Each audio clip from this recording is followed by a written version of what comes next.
আসসালামু আলাইকুম, কেমন আছেন সবাই? আশা করি সবাই অনেক ভালো আছেন। আমরা অনেক ভালো আছি, সুস্থ আছি। আপনাদের দোয়া। এখানে সকালে নাস্তা করতেছিলাম আর এই ডিমটা ভাজছে হচ্ছে আলী। এখানে রুটি দিয়ে ডিম দিয়ে খাইতেছিলাম। ডিমের অবস্থা খুবই খারাপ হয়ে গেছে। আম্মু হচ্ছে এদিকে কলার মোচা যেটা বলে এগুলো ছাগলের জন্য কাটতেছিল। আর এই মোচার উপরে যেটুকু থাকে ওইগুলো আগে খাইতাম অনেক। এগুলোরে অনেক ভালো লাগে খাইতে। কে কে খাইছেন ভাই? আগে তো অনেক খাইতাম, এখন তো এগুলো দেখাই যায় না, এগুলো খাওয়াও হয় না। আপনাদের অঞ্চলে এগুলোরে আপনারা কে কি নামে চিনেন আর কি বলেন অবশ্যই কিন্তু কমেন্ট করে যাবেন। আর এইদিকে হচ্ছে আমাদের নতুন একটা গাছ আছে, বড়ই গাছে অনেকগুলা বড়ই ধরছে। আর এই বড়ইগুলো এত টেস্টি, অনেক ভালো মিষ্টি বড়ই যেটা বলে সেটা। খেতে কিন্তু অনেক দারুণ ছিল, ওইগুলাই আমরা খাইতেছিলাম। এদিকে আমার ছাগলের দুইটা বাচ্চা হয়েছে, এগুলা মানে শুয়ে আছে, এত কিউট দেখতে, মাশাআল্লাহ অনেক ভালো লাগতেছিল ওদেরকে। ওরা ঘুমাইতেছিল দুইজনই। আপু আসার সময় আতা ফল নিয়ে আসছিল, ওইটাই হচ্ছে আমরা সবাই মিলে খাইতেছিলাম। ভাইয়া ভাঙতেছিল। আর এই আতা ফলগুলো খেতে এত দারুণ মিষ্টি ছিল আর অনেক খাইতেও অনেক ভালো। আতা ফলের মতো আরেকটা জিনিস আছে, সেটারে আমরা শরীফা বলি, আপনারা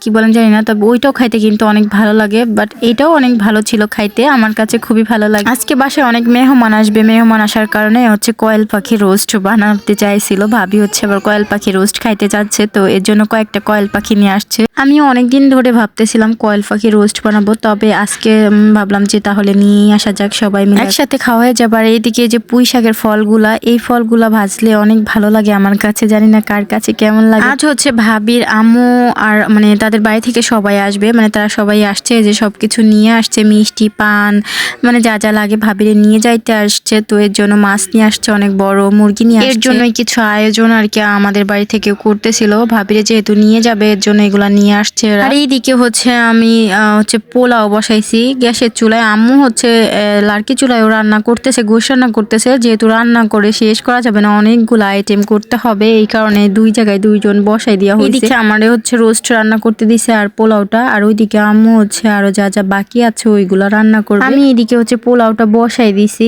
এখানে হচ্ছে খুব সাধারণ ভাবেই বসাইছি, বেশি কিছু অ্যাড করি না। রান্না আমি এদিকে করতেছিলাম, আবার ওইদিকে হচ্ছে মেজে কাকি দিয়ে মাছ কাটানো হচ্ছিল। যে মাছটা হচ্ছে ভাবিরা নিয়ে আসছে, মানে ভাবিদের বাড়ির থেকে যে মাছটা নিয়ে আসছে ওইটা কাটতেছিল। আমি আবার একটু ভিডিও করতেছিলাম, দেখতেছিলাম কিভাবে কাটে। তবে আমার মাছ কাটা দেখতে খুব ভালো লাগে। ওদিক বড় কাকিও হচ্ছে মুরগি কাটতেছিল, বড় আম্মু, আর হচ্ছে এদিক মেজো আম্মু হচ্ছে মাছ কেটে দিছিল। আমার এই রোস্টের জন্য মুরগিগুলো সব কেটে দিয়েছে পরিষ্কার করে, আমি জাস্ট ভেজে ওগুলো আর রান্না করব। মাশাআল্লাহ মানে কয়েল পাখিগুলো অনেক বড় বড়ই ছিল, আর ছোটগুলাও আছে, মানে এখান থেকে বেছে বেছে বড়গুলাই নিয়ে আসা হয়েছে। আমাদের বাড়ির পাশেই হচ্ছে অনেক কয়েল পাখি, ওরা হচ্ছে ওদের থেকেই নিয়ে আসা হয়েছে। আর এখানে হচ্ছে ভাবির যে নানি আসবে, সে হচ্ছে ঝাল খায় না, ঝাল ছাড়া খায়, তার জন্য আবার এক্সট্রা করে একটু গোশ রান্না করা হচ্ছে, শুধু ঝাল ছাড়া। সব মশলাই খায়, সে ঝাল খায় না, এর জন্য তার জন্য আবার এক্সট্রা করে ঝাল ছাড়া রান্না করতেছিলাম আমি। ওটা রোস্ট রান্না সেদিকে সবাই মিলে একসাথে বসে নিচে বসেই খাইতেছিলাম সব খাবার, মানে দুপুরের খাবারের আইটেমে সবাই যা যা রান্না করা হয়েছে সবগুলো। সেরকম ভাবে ভিডিও করা হয় না খাওয়ার টাইমে, আসলে সবাই একসাথে বসে খাওয়ার জন্য। পাশে পাশে ভাবি হচ্ছে মানে কাপড়ের বিজনেস করে, অনেকগুলা কাপড় আর কি আছে ওনার কাছে, সব রকমের আইটেমই আছে। আসলে একটা ড্রেস কিনতে চাচ্ছিলাম, মানে সেজন্য গেছিলাম, অনেকগুলা ড্রেস আছে, দেখলাম যে কোনটা কিরকম, মানে এরকম লাগবে, ভালো না খারাপ। তো দেখলাম যে না ভালোই আছে, এগুলা কেনার জন্য